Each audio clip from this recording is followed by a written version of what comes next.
Hello, everybody. Melanin Monroe here, and today I want to talk about divine timing. So, divine timing is the belief that everything happens at the right time. It also can be called God's timing because God does things in His timing and not ours, according to His will, because He knows what we don't and what we're just trying to find out. So, with divine timing, there's an important aspect that you cannot miss. It's called trusting the process. During trusting the process, you might go through trials, you might go through a long waiting period, but there is work that you must do in this process. Have you ever wanted something like really, really bad and you try to do like everything you can to get this? It could be trying to get a job. You try everything you can to get this job and it just does not go through. That happened to me actually. That's a part of my testimony. I work in the legal field and I had an interview at the tax court and I was so close to getting this position, but at the time I didn't have a college degree.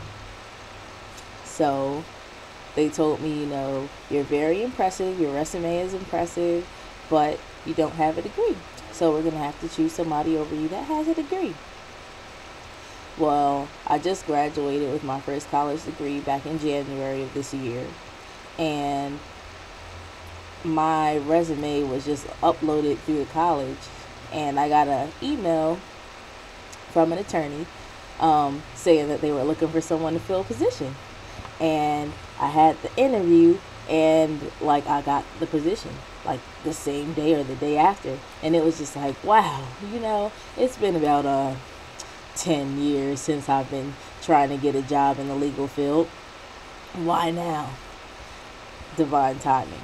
And it just happens to be that my supervisor is amazing. And there's just so many opportunities that I am coming across now in my path that I wouldn't have experienced had I gotten the job somewhere else 10 years ago. So it was a process because I got discouraged a lot of times, why is no one hiring me? I've been a server, I've been doing cashier work, everything that wasn't my passion, but now I'm finally in my field and I'm happy. So with divine timing, a lot of times you can become discouraged and you want to give up. And that's when a lot of people tell you, let go and let God. And then you're like, okay, I'm going to stop fighting whatever this is. I'm going to just give it to you, God. I'm going to give it all to you. And it's almost instantaneously, out of nowhere, God blesses you with what you wanted or something better. You're like, if it was that easy, I should have let go a long time ago. Hey, that's how divine timing works. But trusting the process does not mean that you shouldn't try. It does not mean say, okay, I know God got me, so I'm going to just chill. I'm not going to do nothing. I'm going to just let the blessings flow. Send in my direction because they coming anyway. That's mine. I want that too. And I don't have to do nothing to get it because it already has my name on this mine. That's not how it works. You at least have to consistently pray for it. You have to communicate. But normally, there's a lesson that you have to learn in this process. So, don't expect to always manifest things without putting work. Sometimes you can manifest it without doing anything. But a lot of times, there's a lesson that has to be learned through the process. So, you want to make sure that you do the process. And putting in the work can be as simple as praying for it or preparing yourself. And I like to call this getting your life. You have to get your life while you're in the process. Getting your life means, okay, so say you pray for a 2016 BMW 4 Series Grand Coupe 420i. Okay, that's a really nice car. A black one too. Yes, 4 Series BMW 2016. But you also better be praying for a job to pay that car note. and to be able to maintain that car, if knocked you out of order, it's not time for that right now. It's not. So that means, if you're asking God for a new house, you have to get your credit together. You can't just say, I want to buy a house, and your credit is all jacked up, or you don't even know what's going on with your credit. You have to prepare for these things.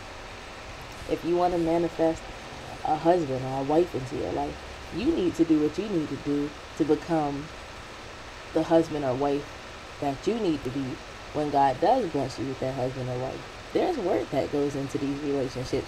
You don't just get a relationship for the sake of it, because you can lose it. You really can. And that's kind of what I'm doing right now. I'm preparing myself to be a wife, because I'm single. And as much as I wanted to be married in the past, I didn't know anything about being a wife. So much stuff that I'm learning. And a lot of this stuff you can pick up from YouTube. But you have to prepare. You have to make preparations for it. You got to show God, I want this. Like, I'm making room in my life for this. I wanted a job in the legal field. I want to go to law school. So that means I have to go to school. You have to have a 4-year degree before you can go to law school. That means I have to put in that work.